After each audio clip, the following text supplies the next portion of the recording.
Olá, eu sou Rafael Marino, diretor de marketing da Exceed. Seja bem-vindo na Linha de Frente, um programa com investidores e grandes executivos de startup do país.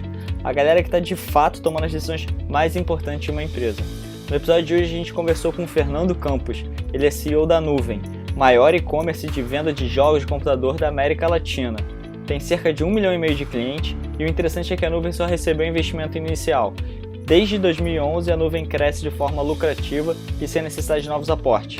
O papo foi incrível, a gente conversou sobre como a Nuvem superou uma crise no próprio modelo de negócios, o como o Fernando vê as inovações e que está fervilhando no mercado de games.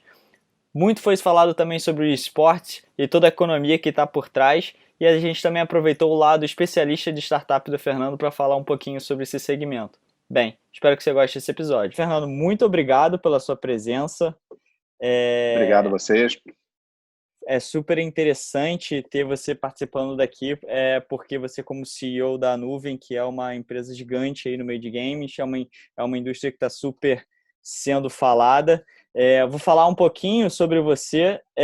O Fernando, hoje em dia, ele é há 8 anos cofundador da Nuvem, que é considerada a maior loja, o maior e-commerce de PC Games da América Latina. Também fundador da Devise, que é um fundo de investimentos, onde você liderou aí uma dezena de investimentos em startups. Foi premiado como investidor do ano pela Microsoft Spark Awards, enfim, é mentor de startups, já participou de vários eventos incríveis como o South by Southwest, Intel Challenge, enfim, um cara incrível, especialista aí, tanto como investidor em startups, como também empresário, onde já passou por lugares como Coca-Cola, como Michael Page, enfim, fundos de investimento, foi diretor da Gavial Angels. Bem, Fernando, super prazer te receber aqui.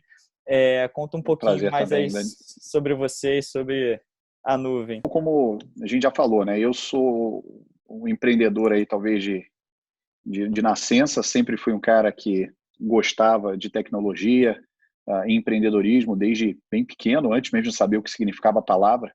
O meu primeiro projeto foi com 10 anos de idade, era uma revista de games. Não muita gente sabe disso.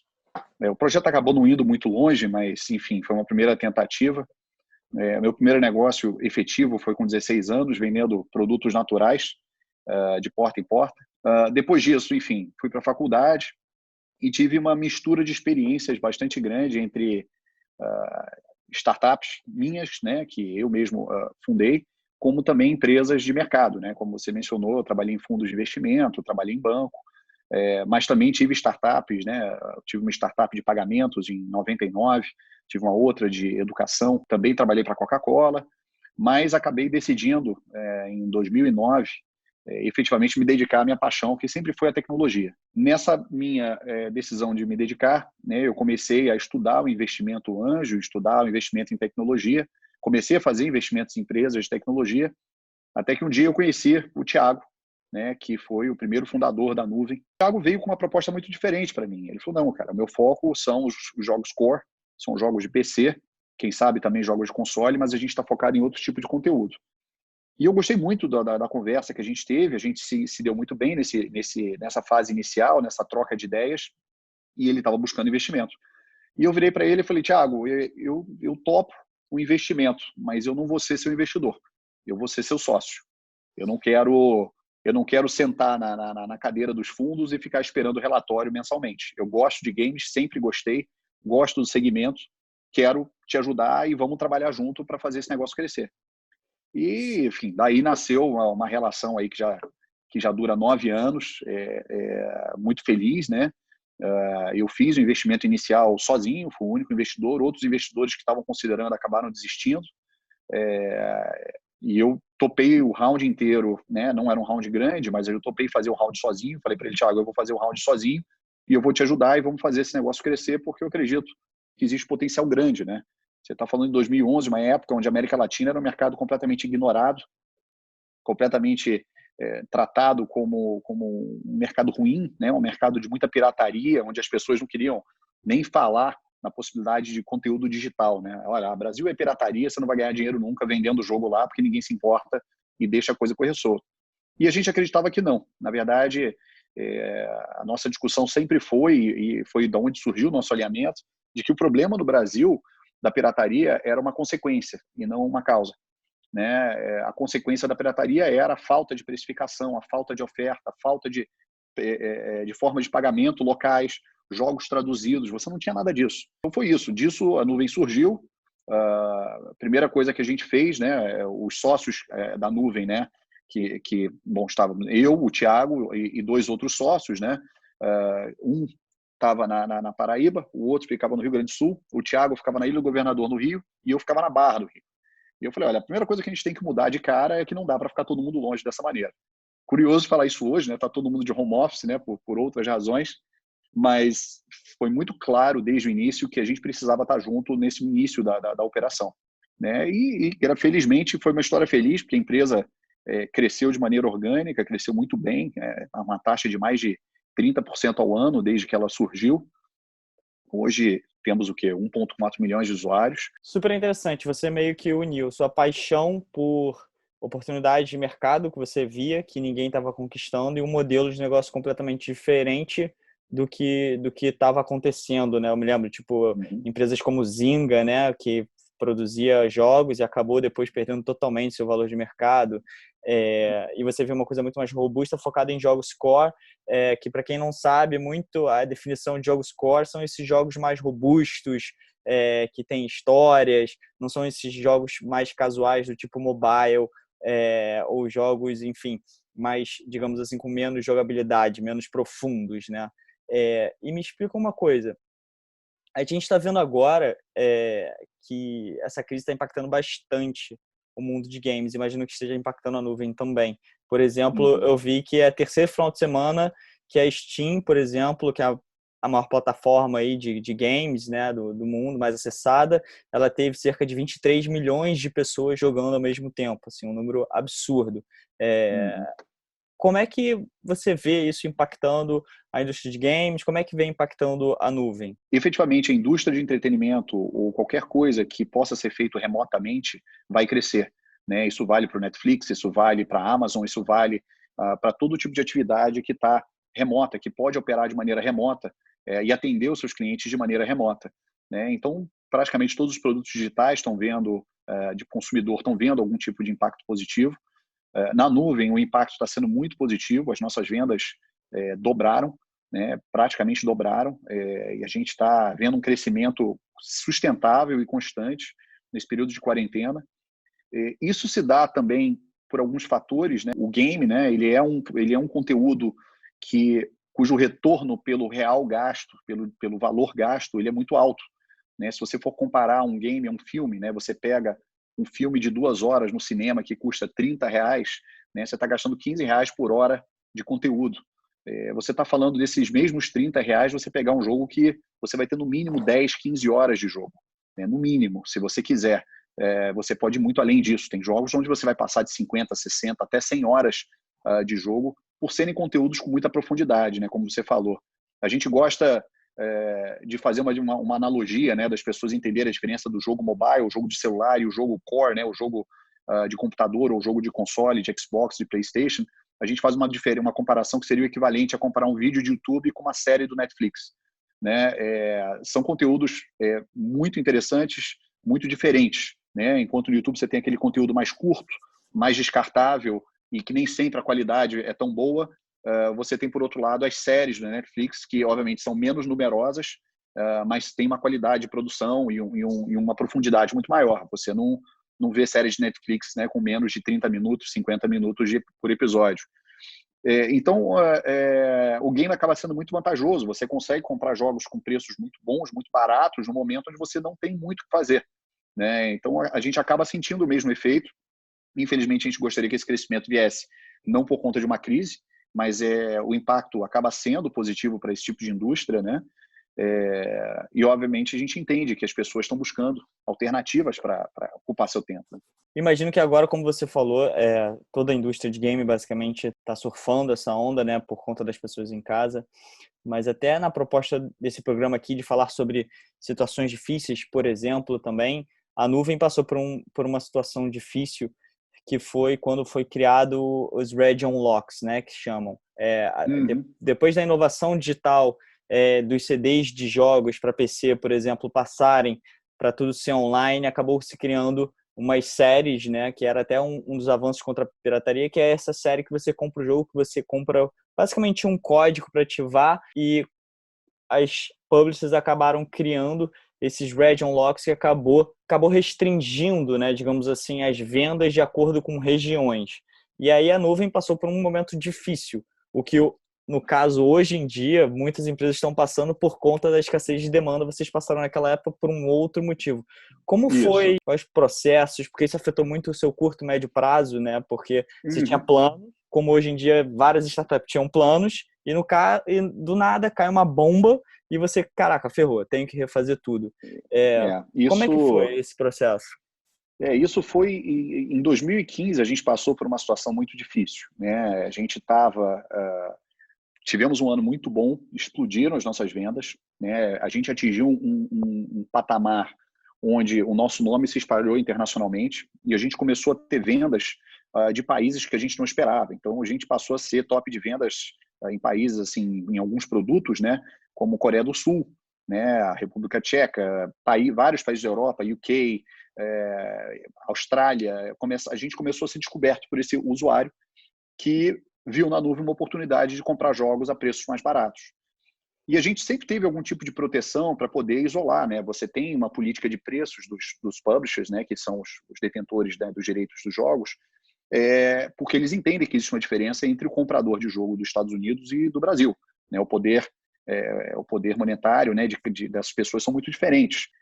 E isso cria um desafio operacional para eles, né? E o que aconteceu com a gente foi isso, né? Nós nos tornamos o maior vendedor de GTA V, né? O GTA V, para quem não conhece, até hoje, né? Isso foi em 2015, mas até hoje é a maior bilheteria da indústria de entretenimento no planeta, né? Da história. Então, se você pegar filme de Star Wars, Avatar, qualquer filme de cinema de grandes lançamentos, o GTA V é o maior de todos, maior do que todos esses filmes. O GTA V vendeu mais de $1 bilhão em 48 horas. Não na gente, mas no mundo inteiro, em várias lojas. Seria bom se fosse na gente, mas nós também surfamos uma onda muito boa nesse jogo, vendemos muito, mas e isso criou um problema com os publishers. Alguns dos publishers, quando perceberam que o nosso preço estava sendo usufruído por usuários de outros países, decidiram fechar a porta para a gente, né? E alguns deles entenderam que não foi culpa nossa, porque realmente, se o conteúdo não é travado, a gente só controla esse conteúdo até o momento que ele é entregue para o usuário. Então, no momento que o usuário pegou esse conteúdo, se ele mandou para o amigo dele na Europa ou na Ásia, eu não tenho como impedir. Quem tem controle sobre isso é o publisher, eu não tenho mais controle sobre isso. E a maioria dos publishers entendeu isso muito bem, mas nos obrigou a gerar uma trava.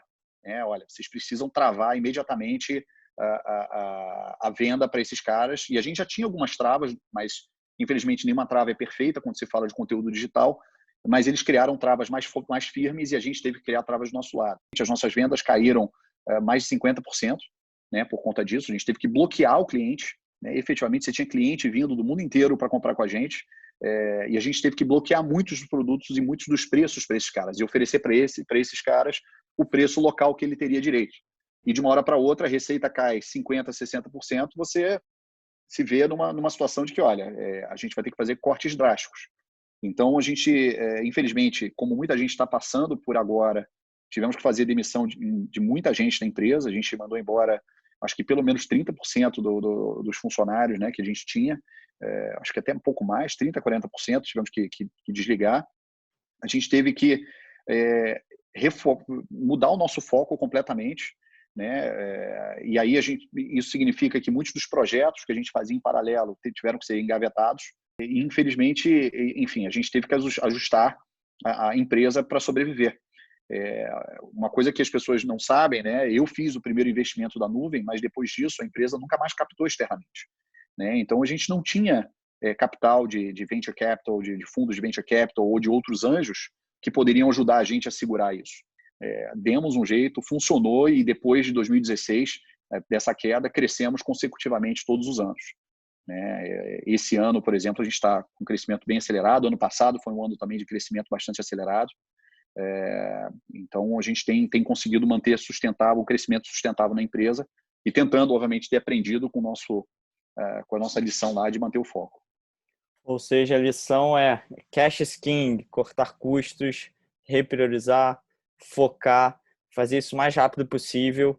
Isso também é a dica da Exceed para todo mundo, para todas as startups. É o que a gente vê nas literaturas, que todos os fundos estão mandando em suas cartas, agir rápido para ser igual à nuvem, de poder passar pela turbulência.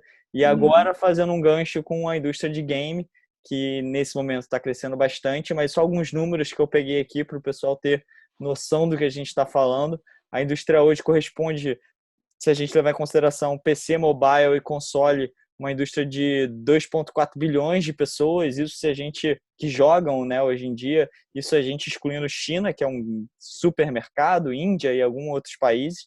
Então, assim, a gente deve estar chegando em cerca de 3 bilhões de jogadores no mundo, ou seja, grande, como você falou, concorrente da Netflix, mas é um grande concorrente da TV, da música, do dia a dia.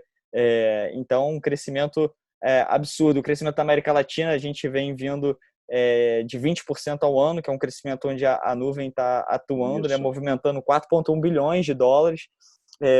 E se a gente vê, e é uma coisa super curiosa que as pessoas também não sabem, a receita de games no total corresponde a 140 bilhões de dólares, ou seja, todo ano. Isso é maior que vídeo e música juntos. A galera não tem noção do que é o mercado de games, né?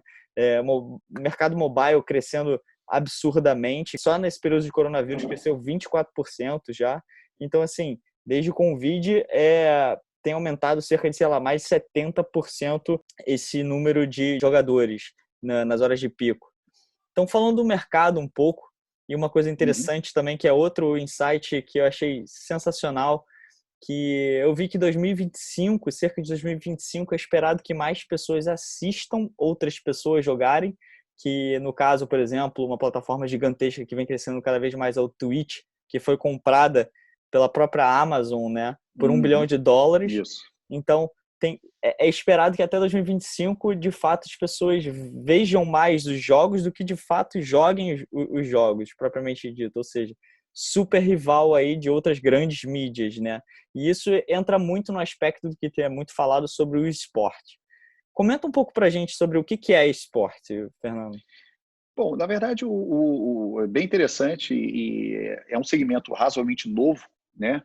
Até como uma curiosidade, o meu sócio, o Thiago, ele foi campeão mundial de um jogo chamado Battle for Middle-earth, dos Senhores dos Anéis, em, se não me engano, 2010, antes mesmo do termo esportes existir, né?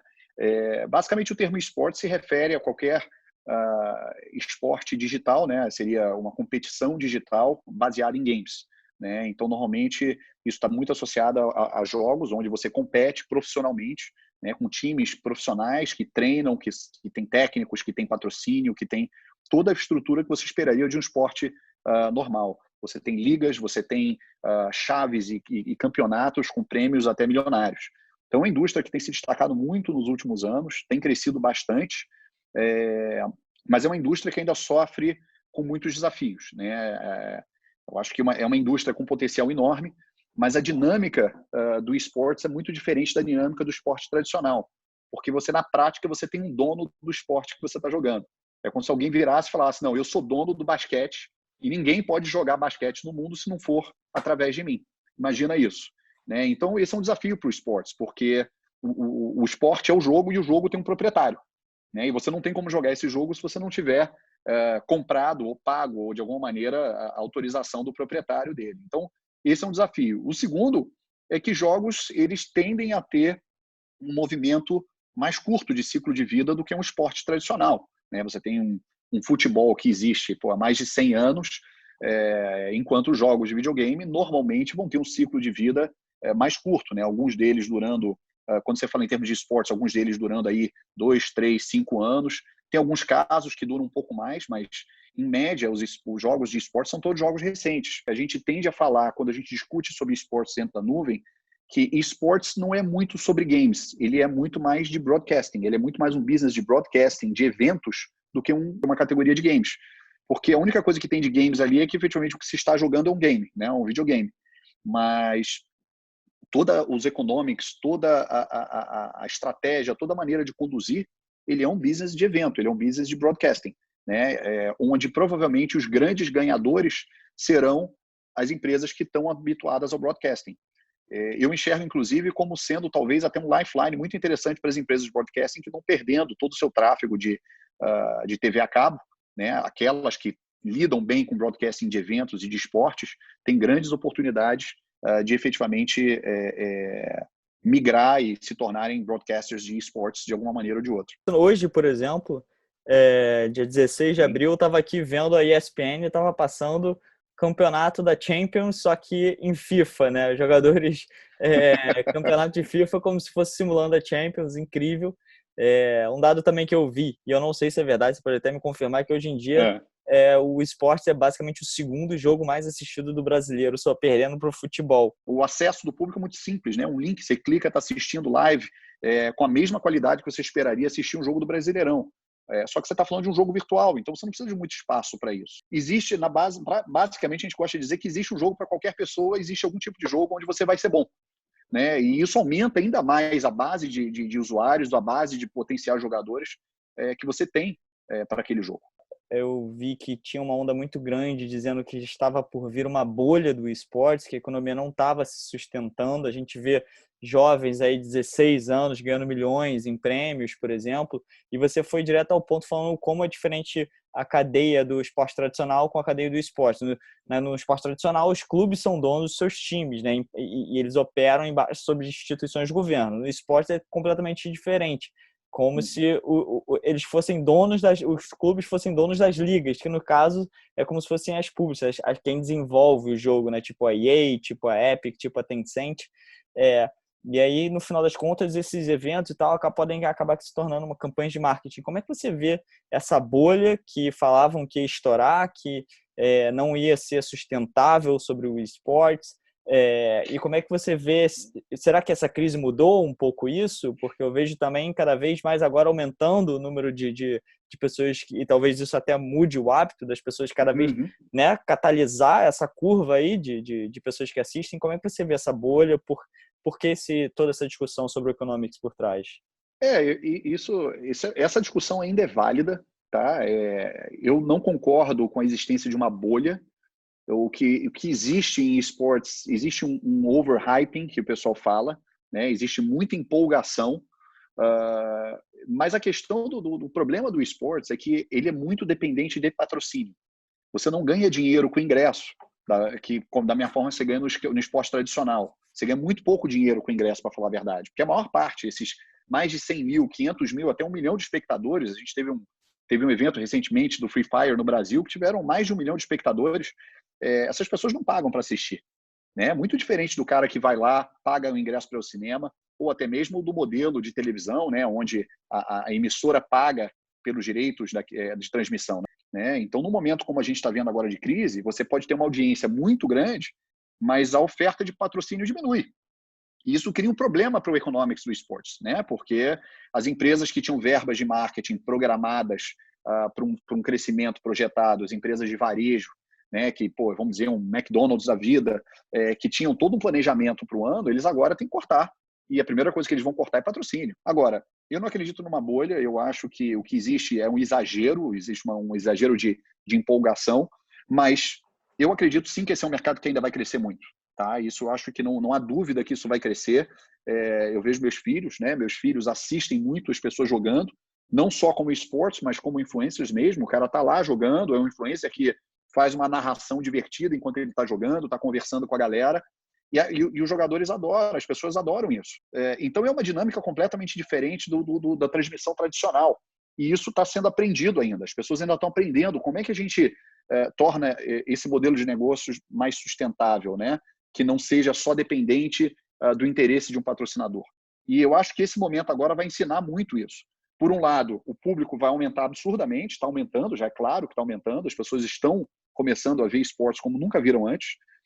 E, por outro, a indústria de esportes está tendo que aprender, porque eles estão tendo que entender, e é um momento excelente para você experimentar novos modelos de negócios. Como é que a gente cria modelos de negócios para um mercado tão diferente do que a gente já fez antes? A interação social junto com a tecnologia, que eu acho que, se eu não me engano, até 97 os jogos eram 2D, por exemplo. Então, houve uma evolução muito grande, e dentro dessa evolução, hoje em dia, está se falando também muito sobre o web gaming, né? O cloud gaming, a possibilidade de você jogar com um jogo na nuvem sem precisar ter o console, e você vê players grandes entrando nessa briga aí, como o próprio Google com o Google Stadia, né? O que você acha dessa nova tecnologia? De que forma ela pode dar certo? Quais são as dificuldades hoje em dia por conta de latência, por conta de conexão? O que você acha, no geral, sobre essa nova tecnologia? As pessoas acham que o jogo é como um conteúdo, como um filme, como uma série, como qualquer outra coisa. E não é. Ele é completamente diferente. O conteúdo de filme ele é um conteúdo linear. Ele é um conteúdo com início, meio e fim, onde o conteúdo é exatamente o mesmo para todas as pessoas que estão assistindo. O jogo não. O jogo é um conteúdo interativo. Significa que cada jogador tem uma experiência completamente diferente do outro. Por conta disso, você tem um desafio muito grande. Significa que, para você fazer o jogo ser transmitido da nuvem, né, do cloud, você tem que transmitir ele em tempo real, você tem que processar ele em tempo real. Eu aperto para a esquerda, esse comando tem que ir para o servidor e voltar. E isso tem um problema que cria um atraso no sinal. O Google tem trabalhado em tecnologias fantásticas e que propõem justamente diminuir muito esse atraso, a praticamente ser imperceptível. Testei todos os serviços de cloud nos seus períodos de beta, tanto da NVIDIA, do Google, da Microsoft, e eu vi esses serviços evoluírem. Mas o principal problema do cloud gaming está no economics, os custos. A operação de cloud gaming ela é absurdamente cara. A gente fez várias simulações na nuvem, inclusive, porque a gente pensou em oferecer soluções de cloud gaming. Infelizmente, a operação é absurdamente cara, porque você não está tirando da casa do usuário só o console dele e levando para um servidor. Você está tirando muito mais que isso. Você está tirando a manutenção e você está tirando energia elétrica. Você está tirando fatores que influenciam bastante nesse custo. Sendo que na casa do usuário, o usuário subsidiou esse hardware. Então eu paguei $300, $400 por um Xbox. Quando você leva essa solução para a nuvem, para o cloud, quem está pagando essa conta é a empresa. 100% dela. Quando você compra um Xbox, a Microsoft ela está tendo parte desse custo do Xbox subsidiado. E só para as pessoas terem uma noção, até hoje, tá, o custo de fabricar, não é vender, de fabricar um Xbox ainda gira em torno de $400. Até hoje. Esse custo ainda é absurdamente alto. Ou seja, a Microsoft vende o console com prejuízo.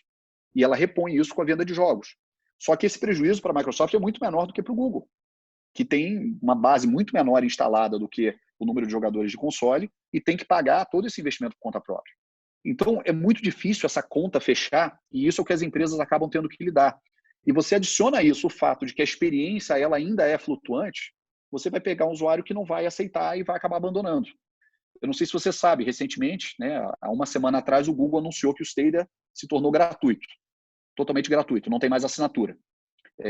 Eles dizem que, obviamente, é para apoiar o movimento de ficar em casa, eu acho isso super nobre, mas eu acho que tem mais por trás disso. Eu acredito que, sinceramente, o Google está numa situação onde ele está percebendo que cobrar $10 por mês para um serviço que tem poucos jogos, onde a qualidade flutua, né, e onde você tem uma insegurança de que esse serviço pode não existir amanhã, as pessoas estão percebendo que isso talvez não faça sentido. Resumindo, o que eu acredito é que cloud gaming é o futuro. Ele não é o presente. Então, eu acredito que a gente vai demorar ainda mais uns 5 a 10 anos até a gente começar a ver essa tecnologia realmente começando a ganhar um espaço verdadeiro no mercado. E não é à toa que a Netflix, por exemplo, considera o maior concorrente dela a indústria gaming, por conta do consumo, por conta do tempo online.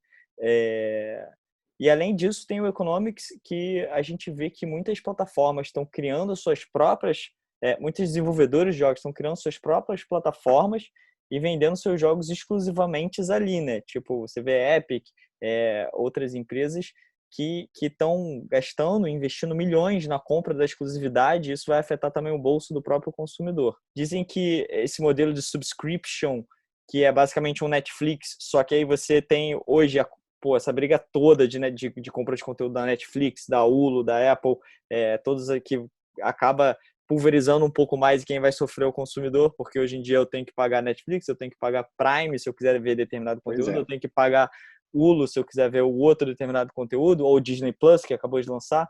Isso está acontecendo na indústria game e as empresas estão investindo milhões na compra desses conteúdos. E aí a gente vê que esse é um modelo que também está sendo um pouco discutido se ele é sustentável ou não. Como é que você vê isso, essas plataformas de subscription hoje em dia? O que a gente tem conversado com os próprios publishers, tá? Independente do que a gente acha, é que é o seguinte, o subscription para jogos, ele é muito diferente do subscription de conteúdo linear. Mais uma vez, você ouve milhares de músicas por mês, né? Você vê dezenas de séries por mês no Netflix. E essas séries, elas são descartáveis, né? Quando eu digo descartáveis, é um conteúdo descartável. Uma vez que você terminou um episódio de Breaking Bad, você não vai assistir esse episódio de novo. Você vai assistir o próximo. Você vai em frente até acabar a série e depois você vai para uma série diferente. O replayability do conteúdo linear é muito baixo. Com o jogo é o oposto. O replayability é muito alto. O que significa o seguinte, se você pergunta para qualquer jogador que jogos ele está jogando, você nunca vai ouvir um número maior do que 2, 3, talvez 5 jogos num mês. Ele pode até experimentar 20, 30 jogos, mas 90% do tempo dele vai ser gasto provavelmente em 1 ou 2 jogos. E, consequentemente, o questionamento do usuário é, será que vale a pena eu pagar por isso? E aí, quando os publishers vêm e lançam seus serviços de assinatura, você cria um componente adicional, que é a limitação de catálogo. Mesmo uma EA, no serviço dela, ela tem 20, 30 jogos. E aí você fala, bom, eu vou assinar a EA só para jogar os jogos da EA? Não, eu vou jogar outros jogos, eu gosto de jogar outros jogos. Você está sempre vendo o que está acontecendo. E os próprios publishers com quem a gente conversou, alguns dos grandes, dos maiores do mundo, a gente conversou sobre esse assunto, eles deixaram muito claro que eles enxergam a assinatura de games para eles como uma forma de aumentar, incrementar o faturamento deles parcialmente. Né? O impacto na cabeça deles não é maior do que 5%, 10% do faturamento deles vindo desse tipo de assinatura. Inclusive, o que eles apostam é que essa é a tendência para eles. Eles vão lançar essas assinaturas, mas essas assinaturas elas vão ser sempre uma parcela pequena do faturamento deles. Qual é o problema desse modelo? E é uma discussão que já está rolando em relação ao Apple Arcade e o Game Pass entre os publishers. Quanto dinheiro efetivamente o publisher ganha nesse modelo? Porque o modelo desses caras funciona da seguinte maneira. Você ganha uma parcela do tempo daquele jogador. Então, se o jogador jogou 100% do tempo o seu jogo, ele vai levar 100% do valor daquela assinatura naquele mês. Não 100%, obviamente a Microsoft e a Apple ficam com a sua parte, que é bastante generosa. Mas, na prática, você está tendo um share of time. Né? Então, quanto mais as pessoas jogarem o seu jogo, mais você ganha. É um incentivo para você fazer jogos que tenham engajamento, né, do lado do publisher, mas, por outro lado, você cria um desincentivo, um desalinhamento de interesse. Porque quanto mais jogo tiver na plataforma, mais diluído vai ser esse faturamento, por mais jogos. Então, essas plataformas elas estão tendo que trabalhar com muito cuidado essa curadoria, porque o objetivo delas não é, mais uma vez, ser que nem o Netflix, que você vai ter centenas de milhares de jogos. Você vai ter poucos e bons jogos. Então, é um assunto polêmico ainda da indústria. Existe espaço, mas eu não acredito que o mercado inteiro vai se converter para isso. Mais uma vez, é por uma questão da natureza do conteúdo. Você tem um conteúdo de engajamento, de tempo muito grande, né? Como eu falei, jogos que levam 15, 20, 30 horas para você terminar a história deles, jogos que demoram muito mais do que isso para você ficar bom, para você realmente, e você não vai abandonar isso todo dia, você não vai mudar de jogo toda hora. Então isso é um desafio, você tem que achar um equilíbrio no meio do caminho, e eu acho que existe mercado sim para assinatura, só não acho que esse mercado de assinatura seja um mercado tão expressivo quanto as pessoas acham que é quando elas fazem essa analogia com Netflix ou com outros serviços de assinatura como Spotify. E um outro ponto que também vem acontecendo e que também vem como um futuro são os jogos cross-plataforma, multiplataformas, né? São jogos que você vai conseguir jogar o mesmo jogo que você joga hoje em dia mobile contra o cara que está jogando no PC, contra o cara que talvez esteja jogando no PlayStation. Conta pra gente um pouquinho sobre essa inovação que vem acontecendo. Será que daqui a pouco eu vou ter o sonho de eu estar no meu PlayStation e jogar contra o meu amigo do Xbox, por exemplo, que eu acho que é um dos, né, a democratização finalmente dos jogos? Pois é, e isso está acontecendo já, né? Finalmente a gente está chegando nesse patamar. A diferença basicamente entre multiplataforma e cross-platform, né, cross-plataforma, o multiplataforma basicamente é um jogo que está em várias plataformas, mas cada um deles separado. Então você tem um jogo como FIFA, Você tem esse mesmo jogo, você joga no Xbox, no PlayStation ou no PC, né? Só que esses jogos eles não interagem, os jogadores desses jogos não interagem entre si, né? E aí é que entra o cross-platform, ou seja, o jogador de FIFA do PC jogar com o jogador de FIFA do PlayStation, que joga com o jogador de FIFA no Xbox. E esse é um sonho, sim, porque todo mundo quer isso. O publisher quer isso. Todo mundo quer isso, exceto os donos das plataformas, né? Obviamente, a Sony foi é o maior resistente, quem mais resiste a esse movimento, né? Então, por exemplo, o Fortnite, que foi um dos pioneiros, assim, que realmente forçou a barra. Então, Fortnite hoje você joga no celular, você joga no computador, no Xbox, no Switch, você joga onde quer que você queira, e você joga com outras pessoas de qualquer plataforma. Isso não existe essa limitação. Então, essa é uma tendência que está começando a ganhar espaço, né? Você tem o novo Call of Duty, Warzone agora, que também é cross-platform. Então, eu estava jogando outro dia com um amigo meu no Xbox, outro no PlayStation, todo mundo junto. Isso é muito legal, porque você quebra essas barreiras de plataforma. Claro que existe uma resistência às plataformas, porque, obviamente, você quer que o seu ecossistema seja maior.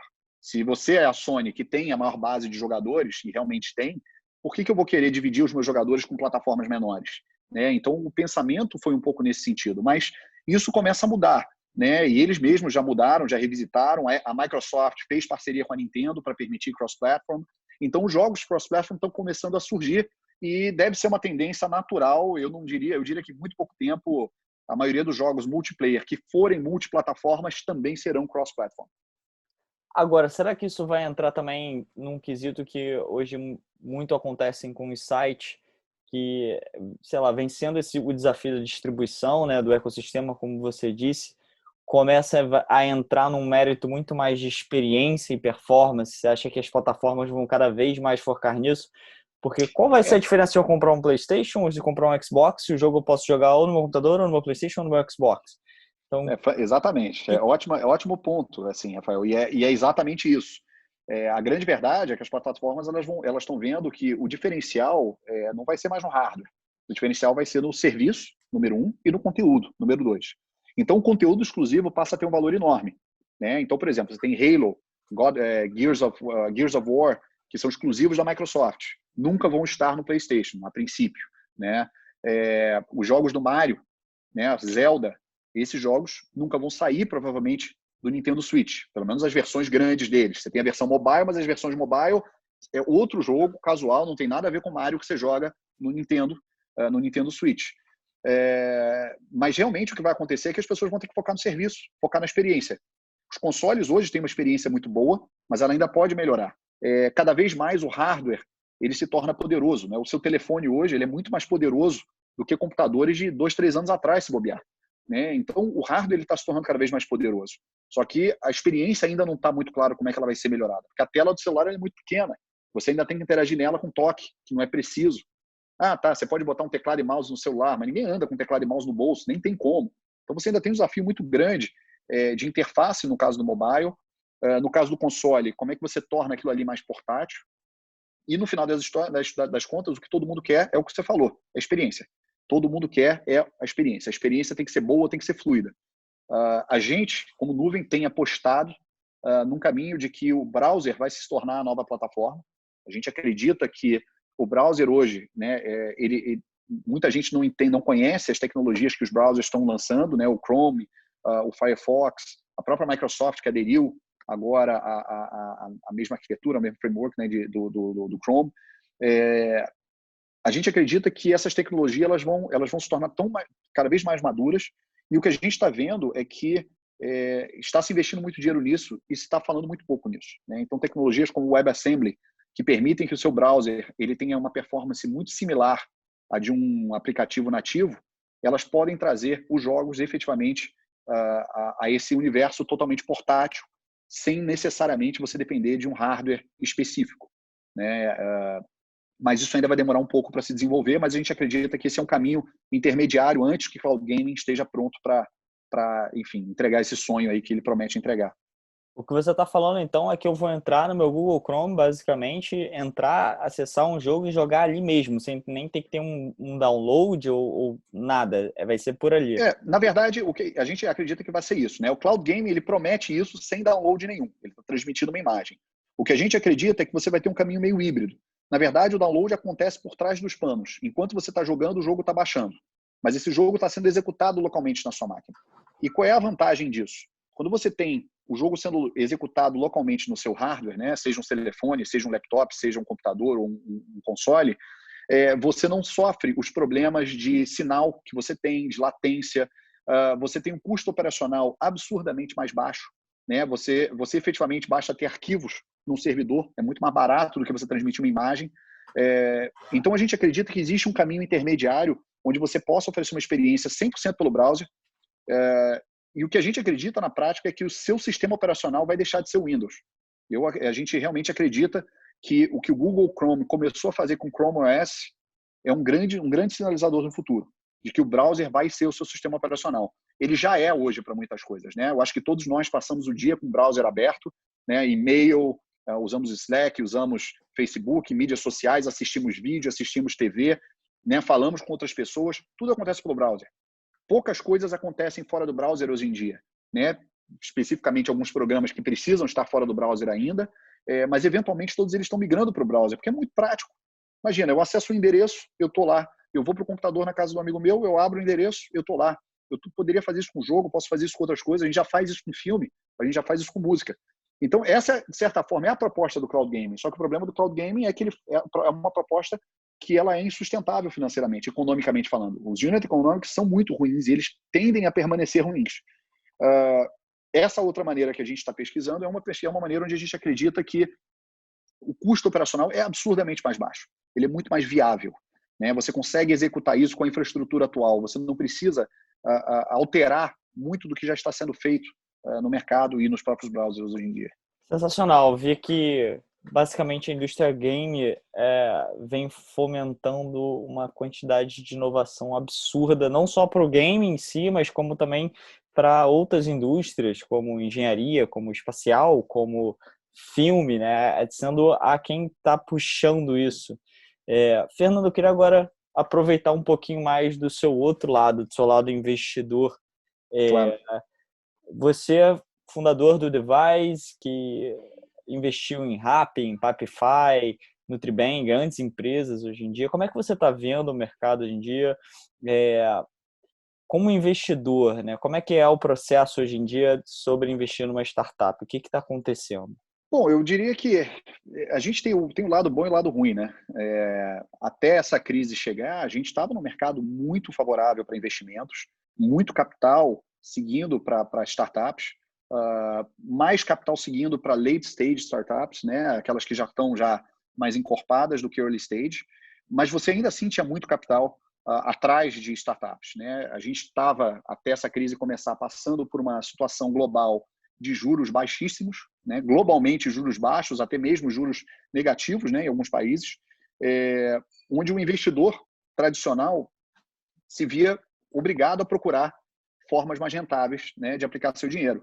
E ele invariavelmente vai para ativos reais, né? Ou imóveis ou empresas, né? Você pode fazer isso, obviamente, pelas bolsas, mas se você quer retornos acima da média, normalmente você vai ter que buscar algo com um pouco mais de risco, e aí sim esse dinheiro acaba chegando em startups. Porém, você chega no momento agora onde uma crise, infelizmente, ela gera uma retração imediata no capital disponível para investimentos em tecnologia, em startups de qualquer tamanho, para falar a verdade, né? Porque a primeira coisa que todo investidor faz no meio de uma grande crise, onde não está claro ainda onde está a luz no fim do túnel, esses investidores retraem o capital. Falam, não, vou segurar aqui, daqui a pouco eu vejo. Isso, invariavelmente, vai gerar dificuldades grandes para empresas que dependem de captação constante. É um momento nervoso para se fazer investimentos, mas é uma grande oportunidade para quem tem liquidez. Se você tem liquidez, você tem a capacidade de investir, de manter a cabeça calma e olhar o mercado com calma, existem ótimas oportunidades, existem startups excepcionais, algumas com faturamento, crescimento, com tudo que você buscaria numa startup, que simplesmente estão com caixa curto. Se você é um investidor, você tem um fundo, você tem um portfólio de startups que você investiu, muitas dessas empresas provavelmente estão precisando de dinheiro agora. E elas todas estão se voltando para os seus investidores e pedindo capital. E esse investidor, invariavelmente, vai proteger o seu próprio investimento. Então, para ele, às vezes, vale a pena ele investir na empresa que ele já tem, mais do que correr o risco numa empresa nova. Então, uma dicotomia, né? De certa forma, é bom para investir, mas você tem que investir nas suas empresas que você já tem, né? Então, vai caber a cada investidor avaliar se tem condições ou não de investir em novas empresas, mas sim, é um momento onde boas oportunidades de investimento estão surgindo. E uma dúvida também que eu tenho, a gente vê basicamente penetração, por exemplo, do brasileiro em bolsa, né, em termos de investimento é 1%, nos Estados Unidos é 50%, existe uma grande diferença cultural, uma mentalidade de diversificação de investimento. A gente aqui só se fala em você ser moderado ou você ser um cara mais arriscado e não se fala tanto nas quantidades de diversificação de investimento. E no Brasil você vê um número pequeno de investidores, de fundos comparados com outros países. O que você acha que falta para que esse número aumente no Brasil? A gente está muito acostumado a mamar na teta do CDI no Brasil, né? Assim, de maneira de dizer. Por muitos anos, a gente tinha muito conforto de o que os outros países ralavam para conseguir, né, ganhar 10% ao ano, 15% ao ano, não é fácil, no mundo inteiro.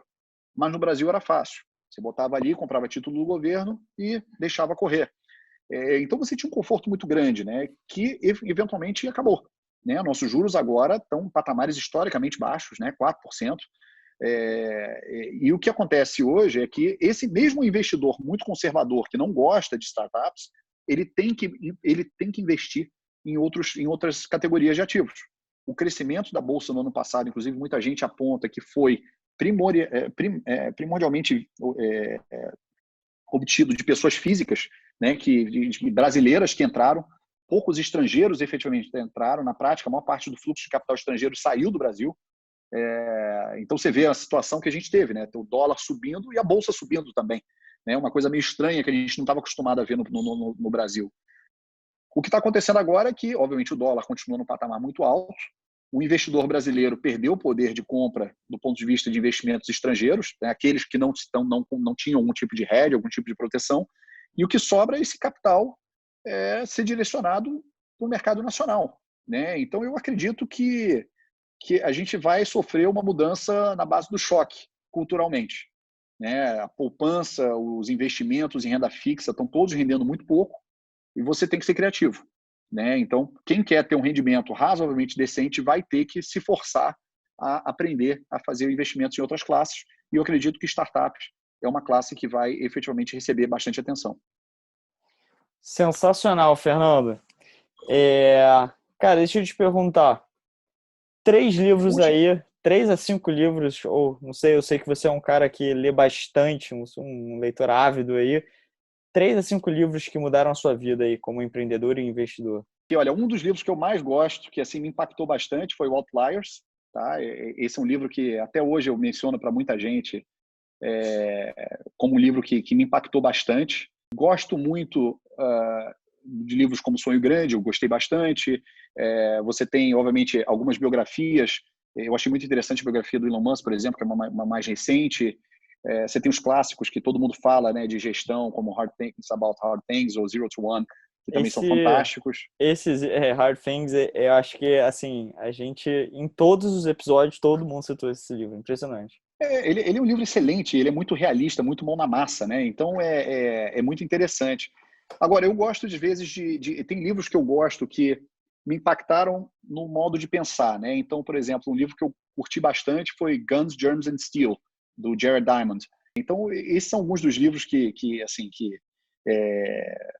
eu recomendaria para as pessoas lerem, né? Eu acho que, por exemplo, livros óbvios, como, por exemplo, O Príncipe, né, de Maquiavel, também é um livro bastante interessante, completamente diferente do que você imagina. E aí, enfim, aí vem aquelas listas tradicionais, eu não acho que eu vou adicionar tanto, diferente do que você já está acostumado a ouvir. Sensacional, Fernando. E vou te fazer a última pergunta, eu sei que o nosso tempo aqui já estourou. É uma pergunta que eu sempre faço em todo episódio, que é te botar numa situação onde você está na rede aberta, todos os empreendedores e investidores estão olhando para o Fernando. Você tem 30 segundos, como se fosse um comercial aí, e você tem que passar uma mensagem para todos os investidores e empreendedores. Hoje, o que o Fernando passaria para essa galera? Olha, acima de tudo, né, o pessoal fala muito dos valores que o empreendedor precisa ter, né, como a persistência, os valores, a resiliência para fazer o negócio dar certo. E eu diria que o valor mais importante de todos para mim é a execução, a capacidade de execução, a qualidade da execução. Acho que eu não consigo cansar de falar isso para todos os empreendedores que eu investi, para os meus sócios na nuvem. Eu sempre falo, a execução é tudo. A sua capacidade de tirar algo do papel, de fazer ela acontecer, é mais importante do que praticamente qualquer outro fator que você vai encontrar como uma característica de empreendedores de sucesso. Só que a capacidade de execução, ela não depende só de você, né? A capacidade de execução, ela depende das pessoas que estão à sua volta. Bill Gates fala, né, que nesse documentário recente dele no Netflix, recomendo as pessoas assistirem, é curto e muito interessante, que ele depende, se não me engano, de 12 pessoas na Microsoft. Sem essas 12 pessoas, a Microsoft não teria sido nem uma fração do que ela é hoje. E isso, para mim, é muito importante as pessoas entenderem, né, de que execução por si só não é tudo, né? A execução, ela depende de quem está em volta de você, te ajudando a executar e te ajudando a fazer. Então, se você tiver que focar em alguma coisa na sua empresa, foca na capacidade de executar, na capacidade de encontrar as pessoas certas que sejam capazes de executar junto com você. Fantástico, Fernando. Hoje a gente falou aqui sobre nuvem, sobre o mercado de games, sobre a dificuldade que vocês tiveram, como vocês se recuperaram, sobre as novas inovações do mercado de game, o que vem por aí, modelos de negócio, sobre a sua perspectiva do mercado de startup, simplesmente fantástico. Queria muito agradecer a sua presença. Obrigado pelo convite, Rafael. Espero que a gente vá mantendo contato aí e muito obrigado. Valeu, cara. Grande abraço. Muito obrigado por assistir mais um Na Linha de Frente. Eu espero que você tenha gostado do episódio com o Fernando. Foi muito bacana saber de todas as inovações que estão acontecendo. O mercado está fervilhando, todos os modelos de negócio, a história da nuvem em si, do Fernando. Bem, como sempre, a gente vai botar bem aqui nos comentários todos os materiais que a gente falou e livros para você não ficar por fora. E não esquece de seguir o nosso canal e ficar atento nos próximos episódios. A gente se vê em breve.